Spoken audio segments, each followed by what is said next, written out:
Hi y'all, I'm Allison. Today we're going to proceed to our second stop in the Start and Stop Buddy read of the Moonstone. Before we were at 17%, and by the end of this video we will be 40% of the way through the book. In my version, that would be page 196, towards the end of chapter 22. So if you are reading ahead, then you should already have reached that. And if you're going to be reading along with me, then that's where we'll be stopping whenever we reach. In the second place proceeded the sergeant. You will hear of the 3 Indians again. So the group consensus so far, we're all really enjoying the unexpected humor. Betteridge is just a gem. Everybody loves him. Sarah Hart's books, she's really getting a kick out of whenever the fourth wall is broken and the reader is addressed directly. And I agree, I love that part. I've always loved that in my books. Nick Patel was the only one who really kind of threw out a theory on something because, for one, we're still getting the lay of the land. There's not really much to speculate on yet. But Nick was talking about Rosanna, thinking that, you know, since she's probably a woman with her past, remember she was the one who was hired from the reformatory, she's probably not very skilled at being a maid either. And I didn't take that into account when, you know, there's a noticeable rift between all of the other servants and Rosanna. They don't really like her. And probably if she's not good at her job and she's putting on airs, be a pretty good reason for her to be kind of set apart from the rest of the household staff. But I hope we find out more of her backstory today, because that's something I'm really intrigued by. So yeah, even though we're all enjoying the humor and really enjoying the book so far, I'm also not the only one whose attention is wandering. So knows everybody. We all had that same sharp learning curve at the beginning, and we all find our thoughts just kind of drifting off, going, okay, I'm enjoying it, but you're losing me.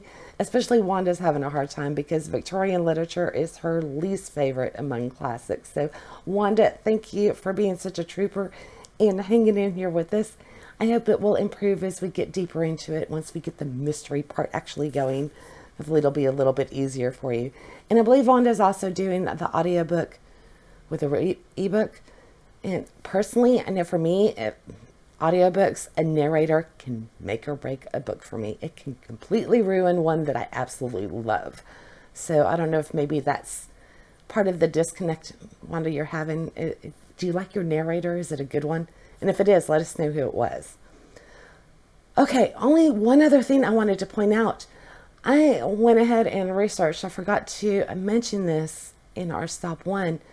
Why they kept having the distinction of this being the first English language detective story, detective novel. And that's because the first one was actually written by an American, Edgar Allan Poe, but his was a short story. This is the first novel. And of course, Wilkie Collins was heavily inspired by Edgar Allan Poe, as was Arthur Conan Doyle. He credited Edgar Allan Poe a lot for the creation of Sherlock Holmes because, again, that's where he got his inspiration. So in case anybody is curious and you want to do a little digging on your own, get your hands on this story. It's Edgar Allan Poe, obviously, April 1841, in Graham's Ladies and Gentlemen's Magazine. He published The Murders in the Rue Morgue. And this turned out to be 3 stories came out of this one with a character. I did not write down his name. I am sorry. But this was the very first time that a character solved a mystery by analyzing the facts of a case. There were mysteries already being published, but this is the first time we had a character analyze it. First detective novel, so story, detective story. Okay, but I just wanted to make that clarification because I thought, you know, we got to give Edgar Allan Poe his due. All right, let's get this started. We've got quite a few pages to do, and there is no time to waste because once again, I have had more stuff has happened to me. I'm beginning to think that the Moonstone Curse might be real and it might be coming after me. But I will fill y'all in at the end of this video because most importantly, we got to do some reading. So I'm going to try and move to my chair this time and let's see what's in store for us. Hopefully the mystery will be starting today. We'll find out. We might just be doing a background. All of the animals have been fed, so let's see if they're going to be content and just go sleep it off, or if they're going to get bored and come harass me. It could go either way. But time to dive back in. Oh, that's right. We were at the birthday party for Miss Rachel, where she just got her extravagant gift of the yellow diamond. And she doesn't know anything about the background of it.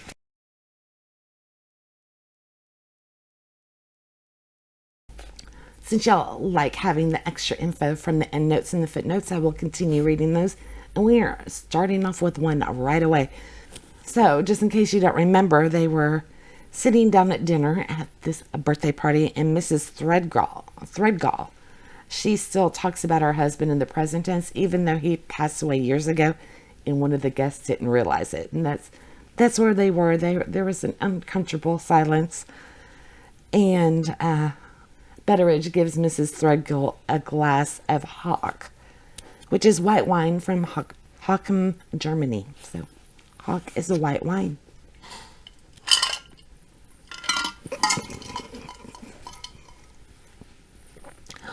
Okay, that was bad timing. I shouldn't have taken a drink because, of course, this same awkward dinner conversation, Mr. Candy didn't hear Mrs. Threadgill say that her husband was dead until she finally piped up louder that his present address is the grave.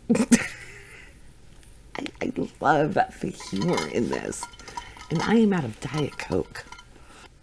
I would love to see this as a movie. Does anybody know if this was adapted?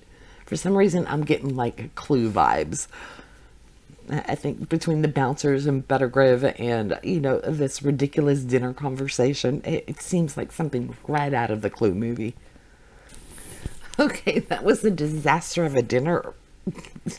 Yeah, I don't know what got into Franklin. He just seemed determined to alienate everybody almost.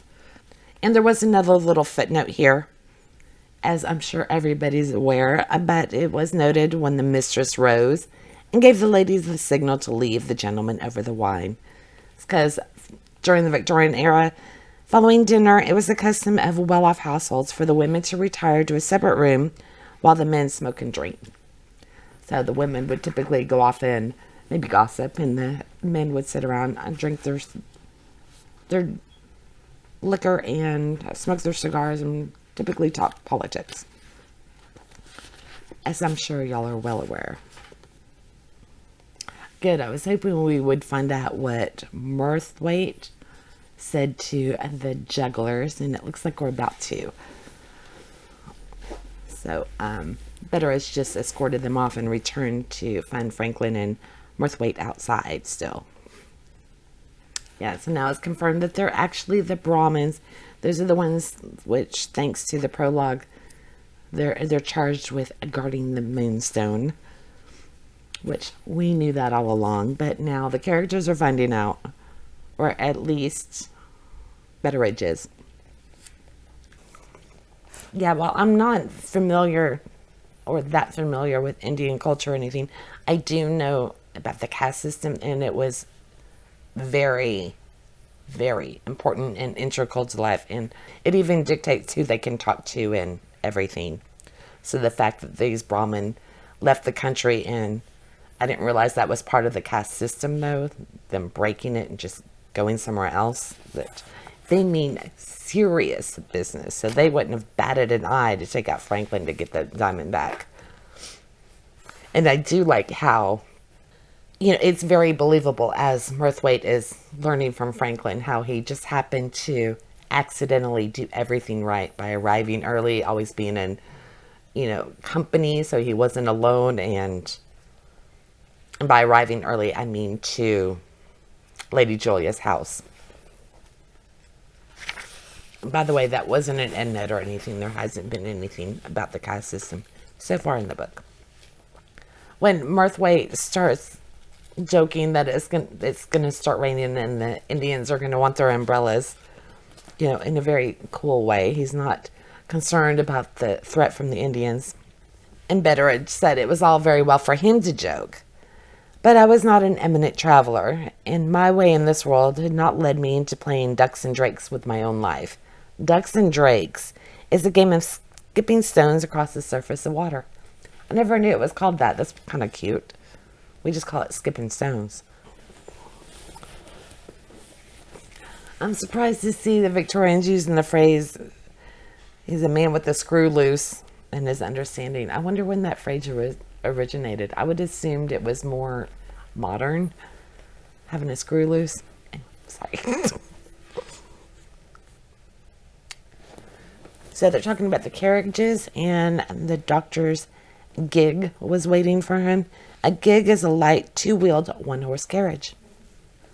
So yeah, he's going to be out in the rain without a cover. It's not closed.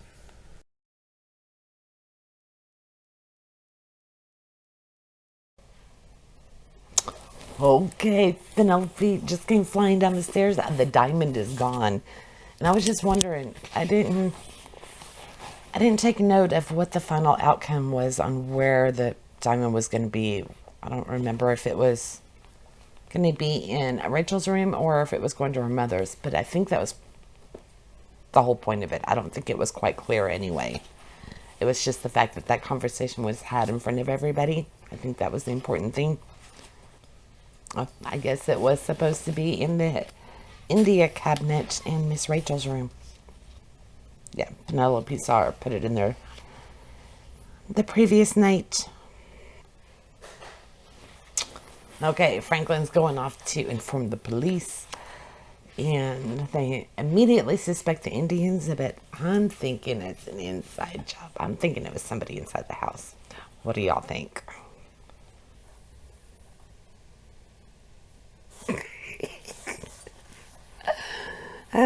Franklin just left to go inform the police. Better just trying to figure out what could have happened. The house is all locked up still. The dogs didn't respond. No sign outside the windows. All of this stuff. And then he's like, we had our breakfast. Whatever happens in a house, robbery or murder, it doesn't matter. You must have your breakfast. I just love him. So I wonder what's up with Rachel while she's behaving the way that she is since the diamond's gone missing. So when Franklin returns and he's asked if the police are coming, he says, yes, they said they would follow me in a fly. And a fly is actually a one-horse carriage, especially one for hire. So I would have thought it meant quickly, and fly in a rush. So Franklin's already saying it wasn't one of the Indians, even though they've been imprisoned. He's saying unjustly. He's saying that one of them, his theory that one of them had been hiding in the house is ended. And it's been proved that that wasn't possible. So it is somebody either amongst the household staff or a guest. I like how whenever Franklin does anything, Betteridge attributes it to some portion of Franklin's upbringing. So since he's relaxing on the terrace in the sun, that is his Italian side is at uppermost at the moment. I love those little asides from Betteridge. Franklin just called Seagrass an ass. I don't know why that just kind of shocked me a little. And then Godfrey thinks that Seagrass is the most competent person. He has the greatest faith in him. Oh, that cracks me up. Those two are so different. Okay, so Rachel is being quite dramatic in her reaction to it, and I wonder what she said to Franklin. She just came in from her confrontation with him out there that Betteridge was watching, and she just lost her cool, blew up at the superintendent, saying that she has not sent for him. So she's in a rage one moment and tears the next. So I don't know what's going on with Rachel. I mean, her room was broken into. That could have her freaked out, but you would expect her to be talking about that at least, or something. Or maybe she's the one who moved the jewel and she doesn't know where it went. So is she mad that Franklin went and got the police? Plausible. So Betteridge decided not to tell the superintendent of Rosanna's past or where she was hired from. So he didn't throw her under the bus, which is kind of cool. And if she really suspects her staff, then Lady Julia can tell the police themselves. So I like that Betteridge wasn't the one to offer that up. So Rosanna apparently is acting strangely, getting a little maybe above herself. She had just delivered Franklin's ring to him. So Rosanna said they'll never find the diamond, or she asked, they'll never find the diamond, sir, will they? No, nor the person who took it. I'll answer for that. So I wonder what she knows about it. So a pony chaise is a light open two-wheeled vehicle. So none of their carriages seems to have a cover. Yes, and maybe Rosanna is just trying to spark up conversation with Franklin, because now she's gone to her room upset, suddenly ill. So I don't know. There's nothing really yet to sink our teeth into. Okay, so Rosanna Betteridge is determined to have a private talk with her to find out what's going on. But she only came down at tea time, and when she did appear, she was flighty and excited. Had what they call an hysterical attack, and took a dose of sand volatile, which is smelling salts made with ammonia, by her lady's order, and then she was sent back to bed. So no information is coming out of Rosanna. Rachel's acting strangely, and Franklin and Godfrey are both they're going back into town because the police are going to question the Indians. Okay. So after letting us know that Rachel and Rosanna and even Penelope are all up in the rooms, the other women took to their Bibles and hymn books and looked as sour as verjuice, which is a juice made from unripe or sour fruit used for cooking.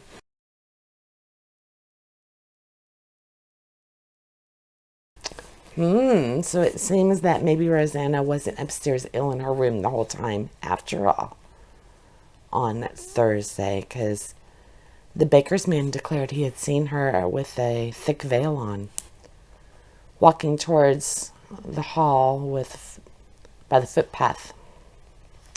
So I guess the Rosanna wasn't where she was supposed to be.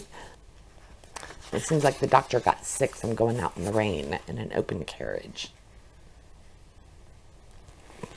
Cute how the new policeman is concerned about the gravel paths between the roses. And he was right, you know. Most men, there's a difference between their business and what they would do in their own time. So I like that he wants to raise roses once he retires. Question is he any good at police work? Or should he just start tending roses now?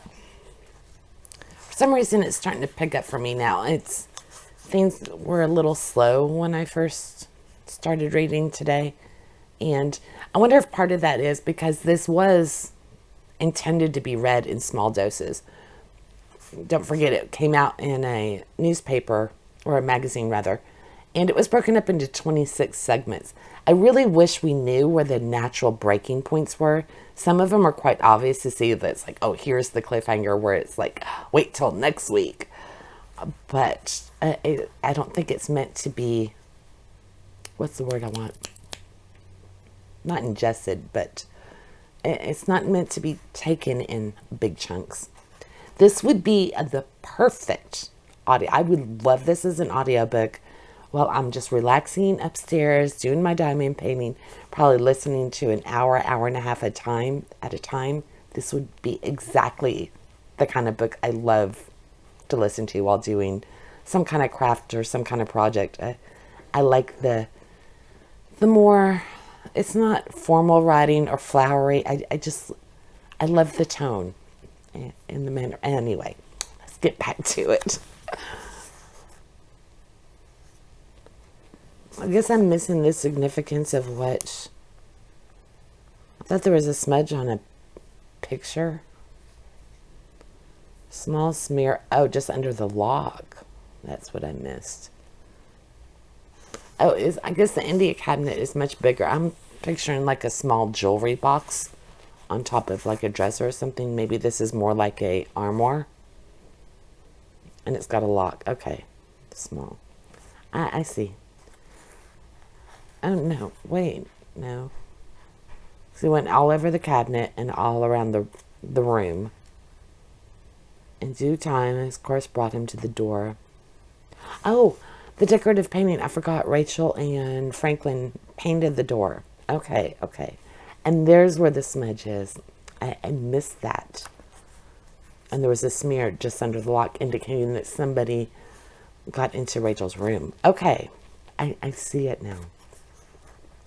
I don't know why I was thinking of a painting on a wall.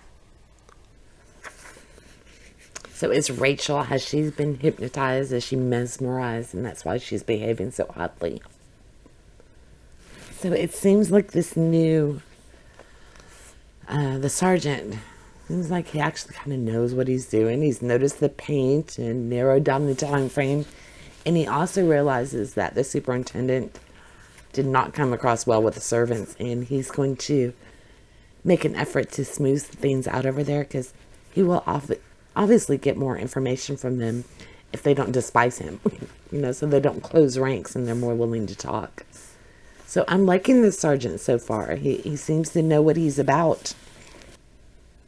Yeah, now they're all just wanting to go help the sergeant. They all want to come upstairs and help and see what's going on. Superintendent was a little offended that he was being kicked off of the investigation. So, but off he goes, and it's probably for the best. So nobody has stolen the diamond. Was it misplaced? Or was it Rachel?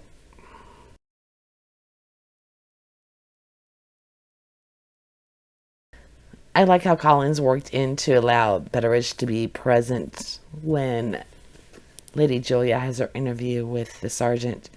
So therefore we know what's going on, that she's just not up to the task, and ask him to stay.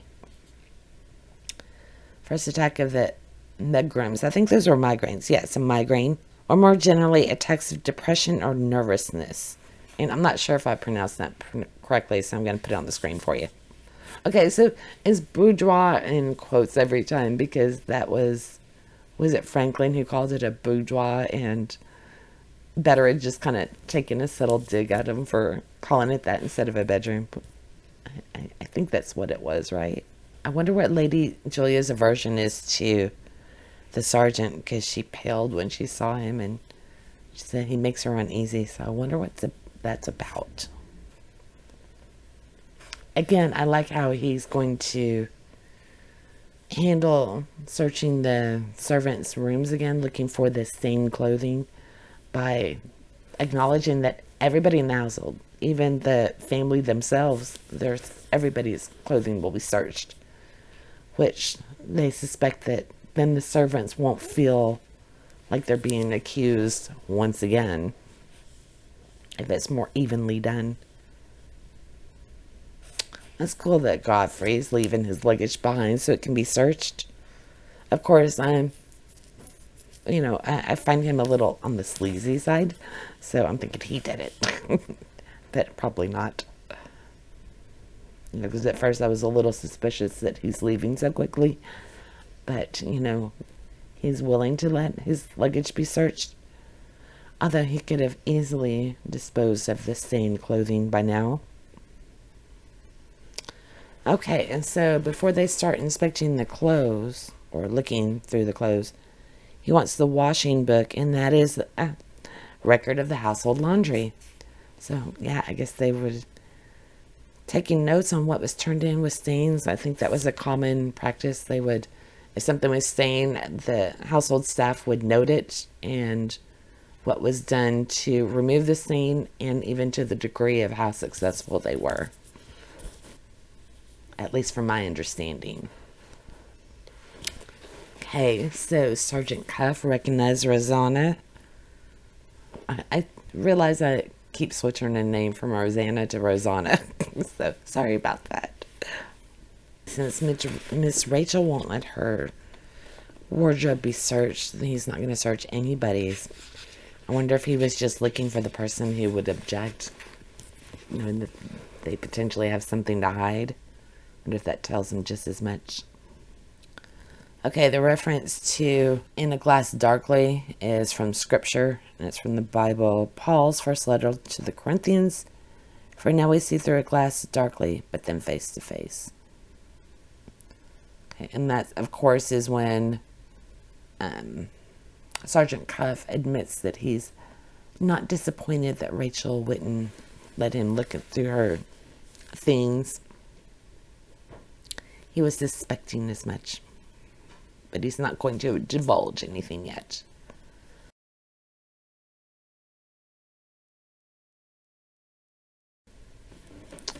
So Rosanna was up there hiding in the shrubbery while the sergeant was talking to Betteridge about the investigation. So Rosanna could have been there waiting for Mr. Franklin to come by. As Betteridge said, that is Franklin's favorite walk. Okay, so for now, it looks like Cuff is agreeing, since Betteridge told him that Rosanna seems to throw herself in Franklin's path as much as possible. So they're buying that as an explanation for why Rosanna might be lurking in the shrubbery. So the servants definitely had differing opinions according to how their interview went with Sergeant Cuff. And it seems like the ladies' maids, Lady Julia and Rachel's, were among the most put out. And Rosanna was there the longest. So there's got to be something to all that. I really want to know what's going on with Rosanna. Oh, it was Lady Julia's maid and the housemaid. So is Rosanna just sick? She had a fire going at midnight in June, which I guess they don't burn fires in the summer. And she was definitely, well, she might have been locked up in a room. They couldn't look through the keyhole. It was blocked. And so those two definitely suspect Rosanna of something and made sure that Cuff knew about it. But then they've never liked her, I don't think. Oh, Sergeant Cuff didn't believe them, which is why they didn't like him. Interesting. Ah, that's right. So he just didn't want to let them know it was important, so they wouldn't take matters into their own hands and start talking, making it harder to figure out what's going on. The fire was lit to destroy the dress. I didn't even catch that. That's a very plausible explanation for it. It's what Franklin and Betteridge are talking about. The suspicion that's falling on Rosanna. So apparently the sergeant thinks there's more to it than that. That there's something else behind it. He won't let Franklin tell what they've discovered about Rosanna.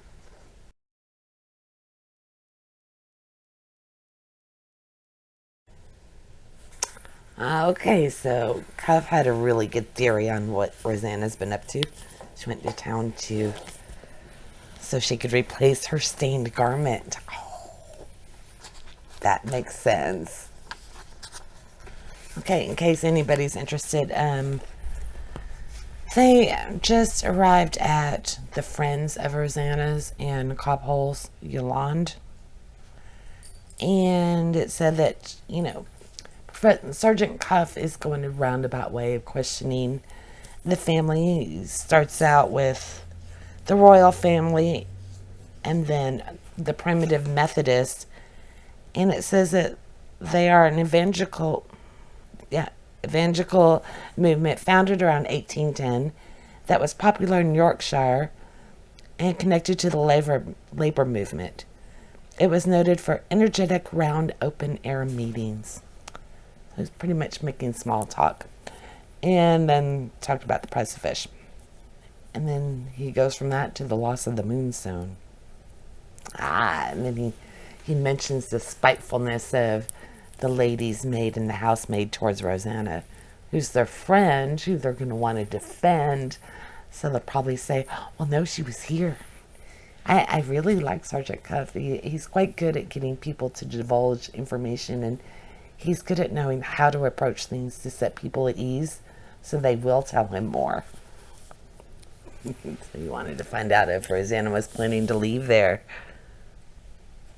So I wonder who Rosanna wrote to. Okay, so the sergeant doesn't think that Rosanna went through all of that to get the chains to bind up the tin case. He doesn't think she's hiding the diamond in it. So what is she hiding? And I love the thought that she's going to put it underwater or sink it in the sand and then chain it to something so she can come back and get it later. But what is she hiding? And why doesn't he think it's the diamond? So, by the way, Betteridge and Cuff are outside Rachel's window talking about that, and Cuff asks Betteridge if he was a betting man, like most Yorkshire men, to which Betteridge responded, so what if I am? And then the sergeant said, I would lay you an even sovereign, and a sovereign is a gold coin worth a pound. So he's going to bet him a pound that your young lady has suddenly resolved to leave the house. And if I won on that event, I should offer to lay another sovereign that the idea has occurred to her within the last hour. So Rosanna came back, probably, and said something to Rachel, and they're both going to leave. So something happened in the last hour, because their ladyship's also waiting for them. Remember how I was saying how I wish that we knew where all the natural breaks were when this was serialized in that magazine? I think we just found one, because this would have been a great cliffhanger that making people wait for an entire week. So a scandal's about to happen. Something happened within the last hour that since Rosanna came back and Rachel's packing, essentially, and Lady Julia has been waiting for Sergeant Cuff to return because she has to talk to him. So something's afoot. The pace is definitely picked up, which I am grateful for now that we're into the investigation.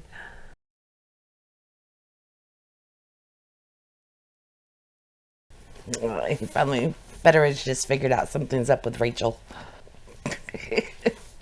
So Cuff wasn't offended that Betteridge flung him up against the wall in Miss Rachel's defense or anything, because he didn't do a good job of it anyway. So he said he was too awkward. So he'll just let it go in consideration of his feelings towards Miss Rachel. Oh, I thought that was cute. In other words, you couldn't have hurt me if you tried.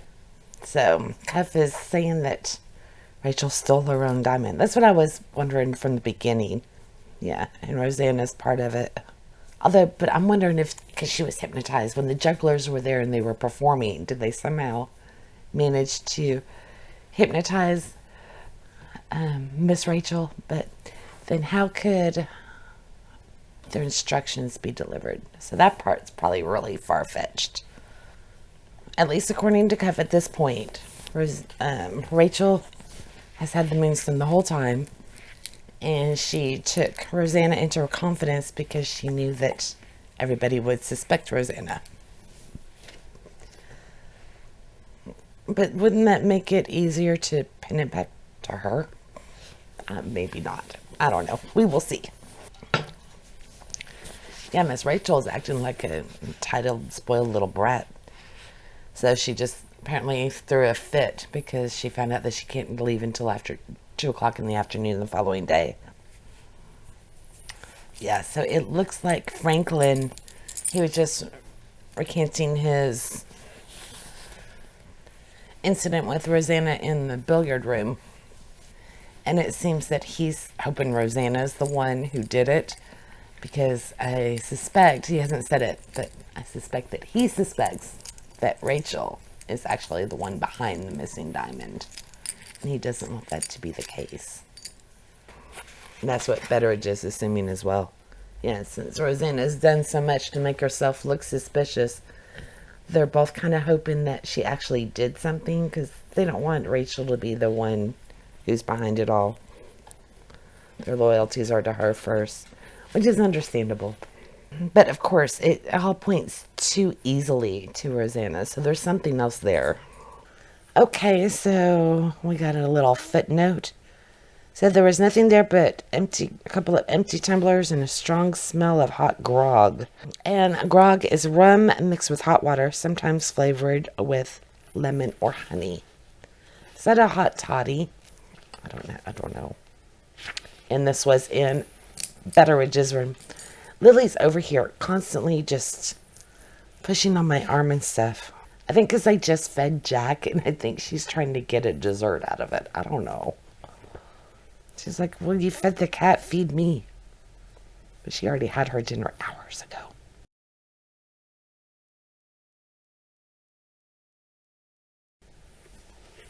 Oh. He's a sneaky guy, Sergeant Cuff. Rosanna, followed by Penelope, just walked up on Franklin, Cuff, and Betteridge talking outside. And I think, yeah, the shrubbery, where Rosanna kind of waits for Franklin. And rather loudly, knowing that Rosanna's there, he just said, on the contrary, I recommend you to honor me with your confidence. If you feel any interest in Rosanna Spearman. Oh.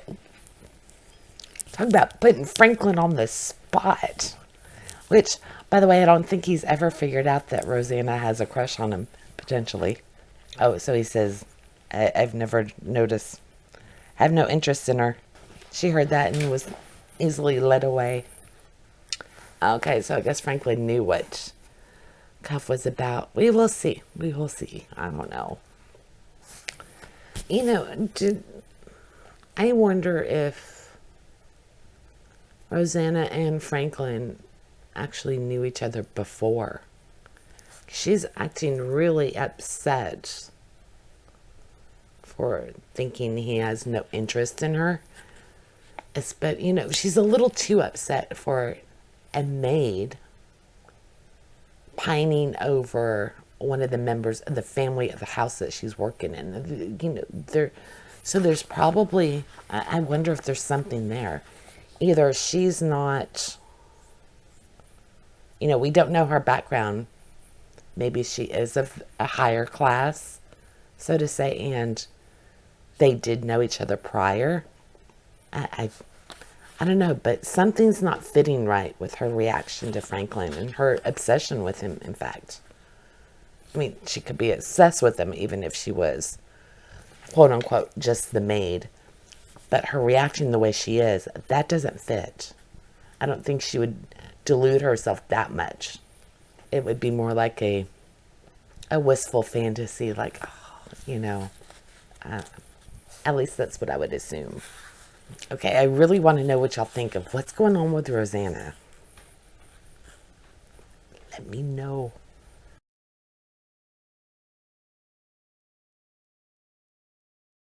The sergeant's back. Okay, so again, Cuff says that the Indians don't have the Moonstone, but they intend to get it. Okay, we got another little footnote. It's a rumble. And this one I actually knew because they were still doing this in cars. And, you know, the rumble seat. And anyway, it's a high outside seat on the back of a carriage, normally occupied by servants. And a rumble seat was in the back of a hot rod. Okay, so what's going to happen with the sergeant and Rachel? He wanted to, didn't want her to leave because he had something in mind. He was going to say something. There was going to be a friend waiting among the trees on this side of the gate. And the friend's going to get into the rumble seat with them. Wait, who's getting into the rumble seat? Oh, Samuel. Okay. So he has to hold his tongue and shut his eyes, otherwise he'll get into trouble. Okay. Yeah, so it's Samuel. Oh, they're setting a spy, somebody to follow her. I'll admit, I'm a little lost, but I'm just going to keep going. Wow, Rachel is she just left, and I don't know what's going on with her, but she's coming across as a royal pain in the ass. Poor Franklin's feelings were hurt. So Rosanna's missing. Okay, so her letter that she wants delivered is going to Cobb's Hole. Apparently she's doing it the long way around. Talking about Rosanna.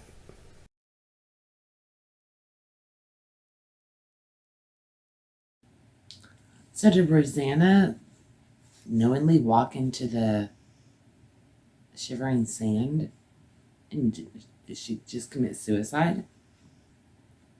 That's what they're thinking. Oh, did she cross before the tide got high? She left a note for Betteridge. Okay, I was not expecting that. I mean, they did give hints that Rosanna, she said the place was calling to her and whatnot. There's a little foreshadowing that she might do that over at the Shivering Sands, but it's still, it seems like there's more to it than that. But we will have to find out.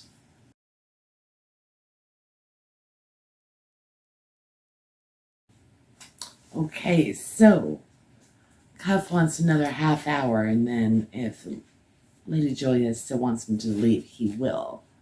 So he must have some theory that I suspect he's about to share with us. I'm still wondering if Rosanna got away. This is all like a setup for her to disappear, supposedly, and then she's going to meet up with Rachel. I don't know. Because why would Rachel steal her own diamond? Unless my hypnotism theory is correct. She had no reason to steal it. It was hers. Okay, so they're all gathered together, and it looks like Sergeant Cuff is about to reveal what he knows to Lady Julia, Betteridge, and Mr. Franklin. And we have a little footnote because it says, in those words, Sergeant Cuff reminded us that even in the detective police, and here's the note, the detective branch of London's Metropolitan Police, the branch was a plainclothes force established in 1842 and based in Scotland Yard. So, detective, this was a whole new career to begin with.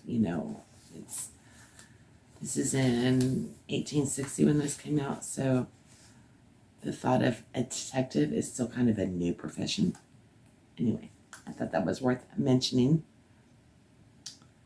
So yeah, he's saying he'll only take his fee if he's done a good job on solving the case, essentially. And that's in those words that reminded us that even in the detective police, a man may have a reputation to lose. So, okay, I can't wait to see what he's going to have to say, because there's so many gaps to this. I don't know. I don't see motive. And I don't really believe that Rosanna's dead.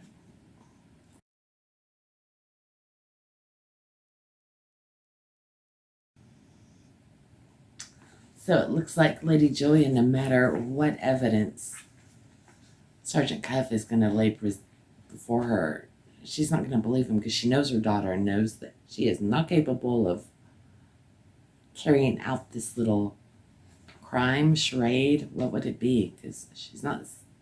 Can she steal from herself? Is filing a false report? Okay, so Cuff is still laying out his theory for Betteridge and Lady Julia. And he's got a really solid case against Rachel. But we're just about to find out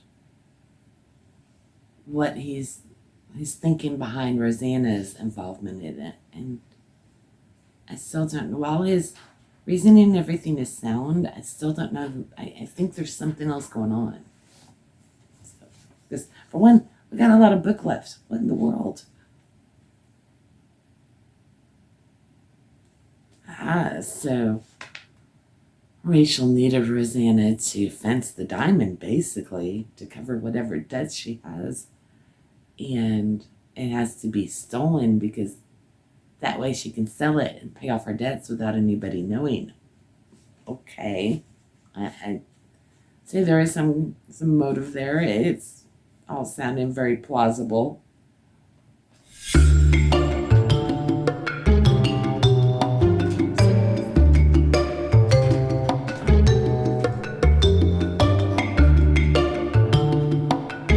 He jumps on my head on the screen.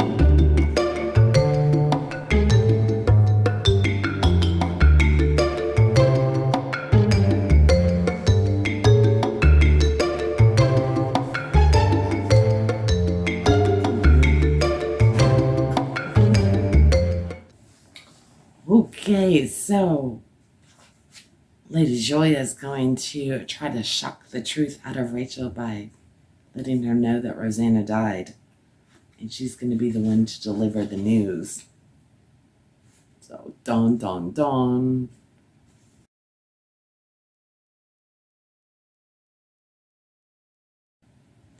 I wonder if Lady Julia is going to bail her daughter out and help her escape.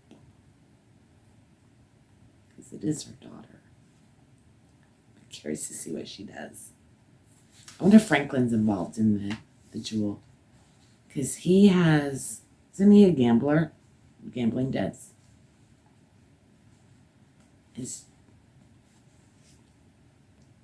Rachel is doing this for Franklin to cover his debts. What do you think? Maybe.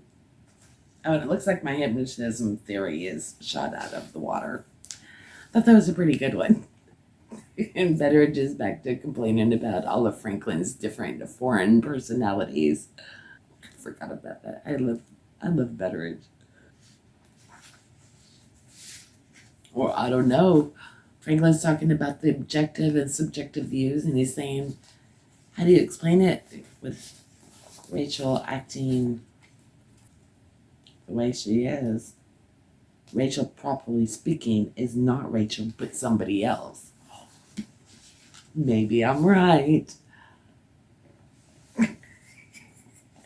Betteridge is referring to his wife after Franklin was saying, he was comparing love to tossing out a bad cigar for a new one. In other words, there's plenty other fish in the sea.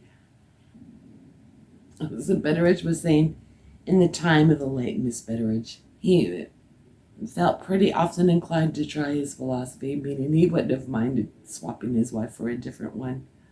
But the law insists on you smoking your cigar, sir, once you have chosen it. And the little footnote for law says a reference to the immense difficulty of obtaining a legal divorce at this time. Yeah, he was saying, I've been married. I didn't have the option to choose another cigar. I love Betteridge's humor. His wit. A letter from Lady Julia stating that Rachel is denying having anything to do with Rosanna. Sums up to that. So, I would assume that is enough confirmation for Lady Julia, for her mother, to say if she didn't respond to Rosanna committing suicide or anything. But if Susanna didn't really commit suicide, then Rachel would have to feel bad about anything, and she could maintain her distance, pretend that she never spoke to her. So I'm not necessarily writing off those two yet. Okay, so apparently, looking from the rest of the letter, maybe Rosanna's gotten herself into a bit of a spot. She's saying that she's done much to make her mother pity her, but nothing to make her mother blush. I'm wondering if she No, she's using the diamond to help somebody else. And I don't know. I'm no longer sure that she's behind it. Well, I mean, I think she is, but I don't know. I don't think it's her debts. It's either Franklin's, but the way he's behaving, I don't think so. Maybe it's Applewhite. Maybe the other cousin. I don't know. I'm back to square one. So what do y'all think? And Sergeant Cuff thinks that this matter isn't resolved, whether Lady Julia paid him for solving the case or not. He thinks the Moonstone is going to bring more trouble.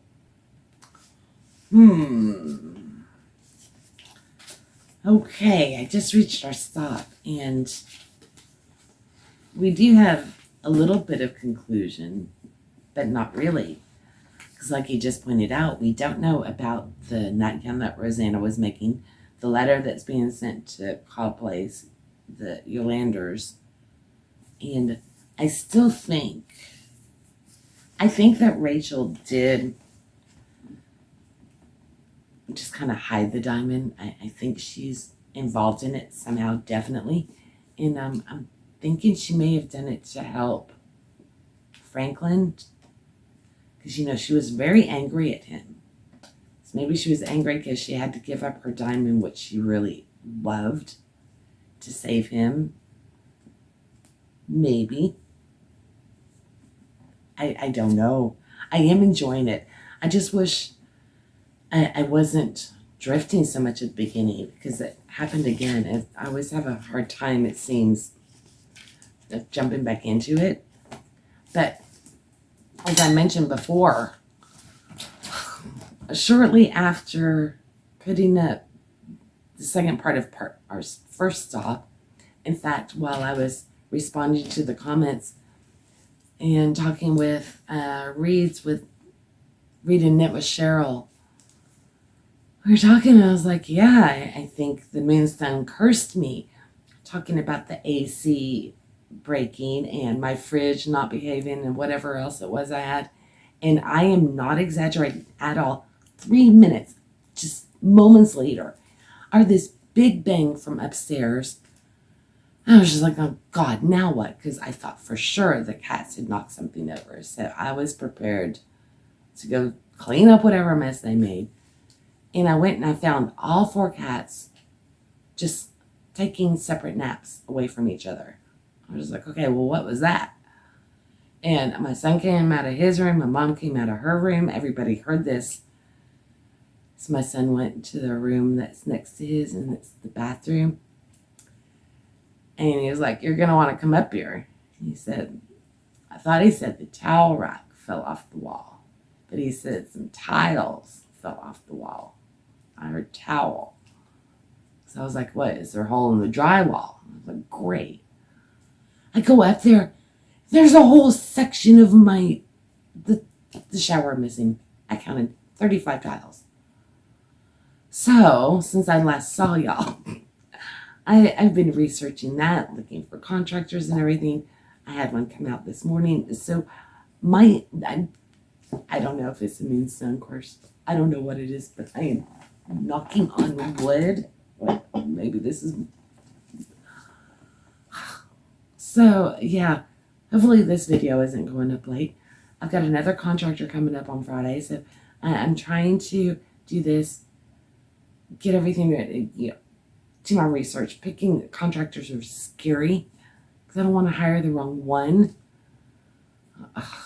So, yeah, and these are taking me forever to read. I probably have 3-4 hours of footage again.